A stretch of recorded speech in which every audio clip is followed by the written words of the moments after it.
talk us through the game, please, where you feel it was lost. Yeah, we were happy with going on half time, and the second half we just didn't get anything really. Just got no momentum, no real opportunity to play. We got nothing at all from any sort of kick returns, whether it was us or them, and that was disappointing. And we've probably given away some penalties. In fairness to them, they scrummaged pretty well in the second half, drove a lot, and got some reward from that. So it was, like I said, we were happy with the way that the first half had gone, and we felt going into half time that we'd carried well, we'd got some forward momentum, and we just didn't achieve that at all in the second half.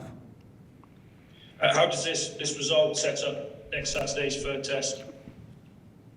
Yeah, well, the players obviously very disappointed, but next Saturday's a cup finals, and that's the way we've got to look at it and prepare, and a few things we've got to tidy up in terms of our game and things, but it's 1-1, and they put a huge amount of emotion into that game, South Africa did, and so so we've got that chance next week to hopefully tie the series up. Can I ask you what you made of the video released on social media by Raze Erasmus during the week, and whether you felt that had any influence on the officials today? I just thought it was pretty interesting, and there's been enough said by that. I won't be going on social media this week, and I think I don't really want to comment on that because I want to let other people take care of that.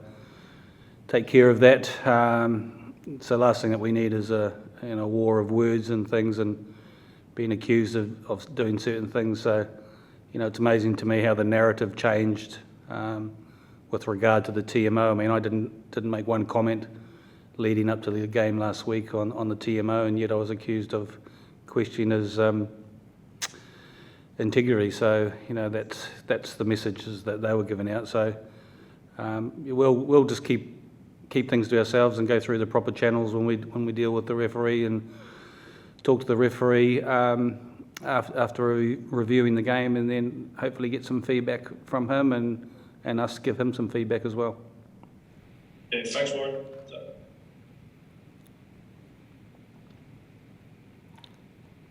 Gareth? Okay, Gareth, let's go to Murray then. Hey Warren, can I just ask for your opinion on the Ches and Colby yellow card? Did you feel that was a fair sanction? I'm not going to comment on the referee's decisions. I mean, we'll have our meeting with the referee this week and see what the assessors come back with in terms of their decision, and then get some, find out what it was. It didn't look great from where I was, but he decided it was a yellow card decision. Can I just ask you about selection then for next weekend? Like, did you feel some guys maybe didn't put their hand up as much as you would have liked, and will you consider a few changes?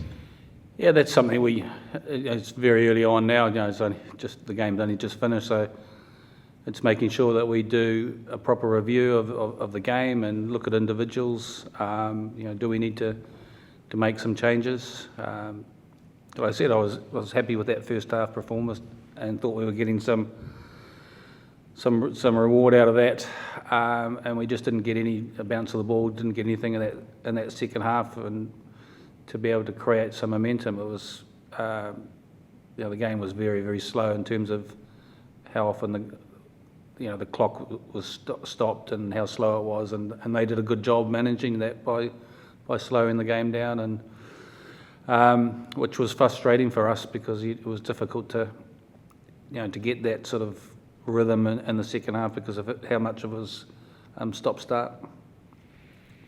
Cheers. Warren, it's James. I think you just mentioned the stop-start nature of the game. I worked out each half took 65 minutes. What are you going to do to try and inject a little bit more pace into the game next week and play on your fitness levels a little bit more?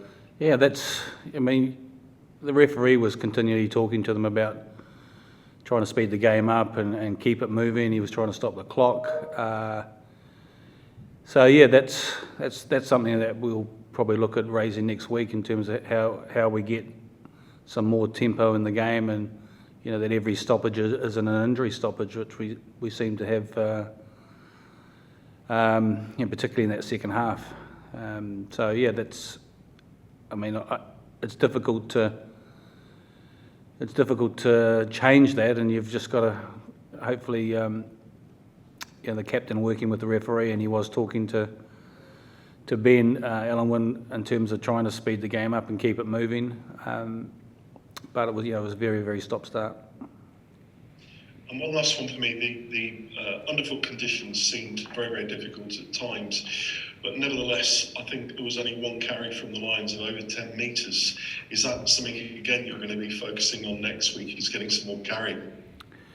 Yeah, look, we were pretty happy with that first half in terms of the carrying and stuff, and the ground conditions are difficult. Even there was a scrum penalty against Tyg Byrne for going down, but when you look at the replay, it's not that he's collapsed the scrum or lost his bind. His feet have just gone completely under him, and you can see the sand and the grass go from that. And sometimes that happens in a game. It is difficult.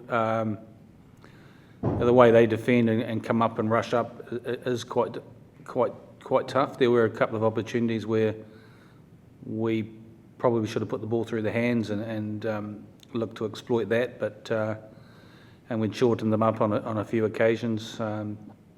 Even on sometimes penalty advantages, it's they did a good job every time we had penalty advantage on not giving us that chance to play by just slowing the ball down and going back to the penalty. So we've just got to be aware of that and make sure that we try and take advantage of those situations. Thanks, mate. Onward and upward. Yes. Hi, Warren. Commiserations.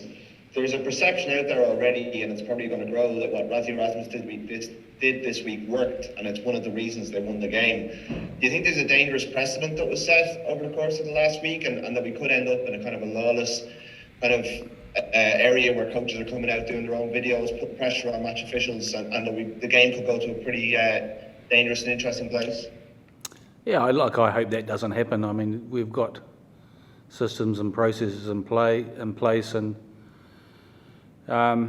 hopefully World Rugby does look at that in terms of making sure that everyone follows the protocols, and I think that's important because there is we do press conferences and try and give you guys some feedback and information, and we deal with the referees and deal through World Rugby, and that's kind of the processes. I just hope it doesn't get to a situation where we end up with things on Twitter and people airing their views in that way and not through the proper channels. It's been, I found it quite strange that approach was taken, but it's definitely not something that I will get involved with, and it's important that we keep the integrity of the game up as much as we possibly can. Just to follow up, you do have fresh legs in your squad. You've experienced players who haven't played for a couple of weeks now.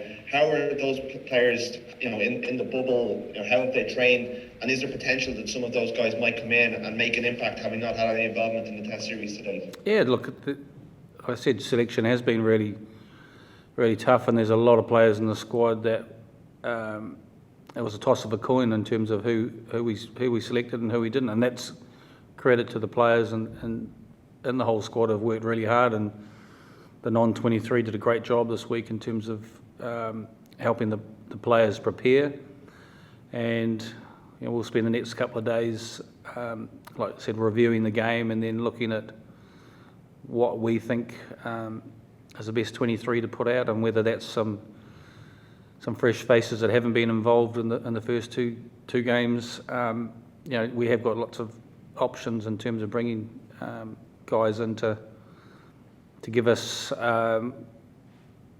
some energy, perhaps, or some momentum as well. Thank you. Hello, Owen. Can you hear me now? Yep. Great. Okay. Were you surprised at how the aerial battle went, given how much change you got out of them in the second half last week? And you've got someone like Liam Williams, who's a bit of a specialist in your squad. Will he come into the equation next week?